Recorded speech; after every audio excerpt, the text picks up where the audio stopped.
guess the seed of the song came out of, like from time to time we go up the coast with our family to the beach and just hang out there. And there was one afternoon where I went for a walk to get a bit of alone time. And you know, the waves were just rolling in one after the other, and like, you know, the peaks were crashing and just spraying, you know, white all over the sand, and it just struck me like they just don't stop. And in that moment, God spoke to me about how that's His love is like that. His love just continues regardless of us. He just continues on and on. And so that really imprinted on my heart, and I was like, man, I feel like I need to craft this into you know, like a song, like to express this. An ocean of praise, dive in.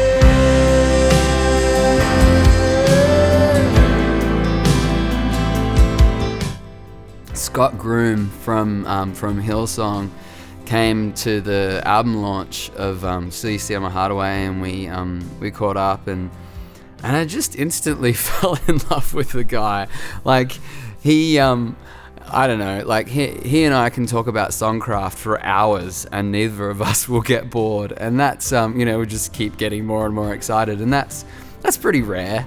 And so he invited me into the Shout Publishing writing rooms one time, and I brought Wave Upon Wave in its embryonic form. And I look back on what I brought to him in the beginning, and I'm like, man, I'm kind of a little embarrassed that I brought that. But we worked on it, and he just, I guess he just opened my mind a little bit more to songcraft, and so the song itself was written over the course of, I'd say, probably about a year. We sort of reached this point where we were really happy with the lyrics, and he just took it away and just wanted to reach a little bit higher with the melody, and he sent me this voice memo. And I listened to it, and I was just like, oh man, yes.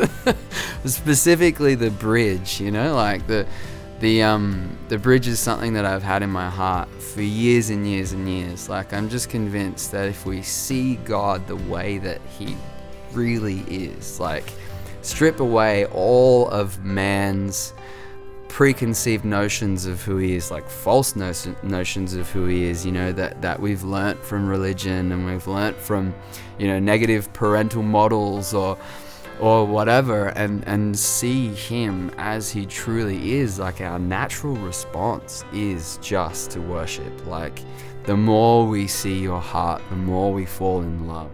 The more we see your heart, the more we fall in love. Deeper down we dive. It was funny.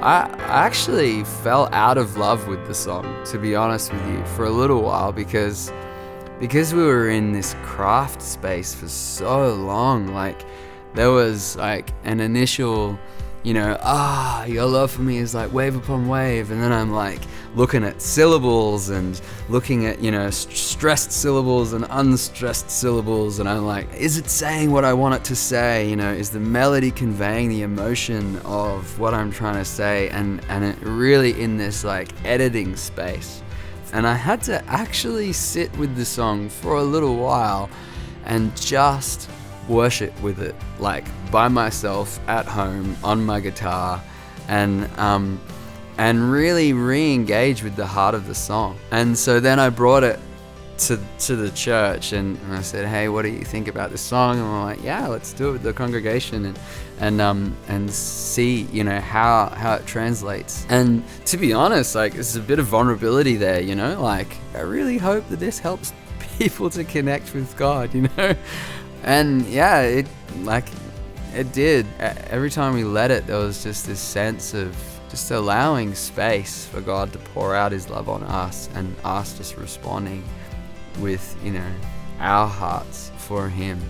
Wave upon wave, you crash on us again in the tide of your grace. know